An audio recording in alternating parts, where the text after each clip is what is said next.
समाजर विभिन्न वर्गर लोक मैंने अर्थ संबंधी जो माने अनेक ओडिशार भविष्यत कथा चिंता करती से समस्ते विभिन्न मतामत देइछंती। ये मतामत देवा भितर समानक भितर 26 जन अति मूल्यवान तांकर प्रस्ताव एवं मतामत से सेठी उपस्थापना करने सहित मध्य लिखित आकार मध्य प्रस्ताव से देइछंती। सेमानकर समस्त मतामत एवं प्रस्ताव को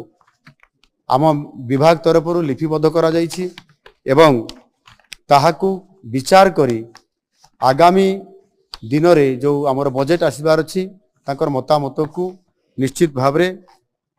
आमे यथासंभव एथिरे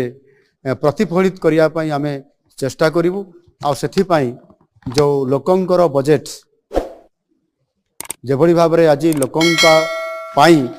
प्रस्तुत होगा जाऊँगी ता निश्चित भाव रे आगामी दिन रे ओडिशा को नुआ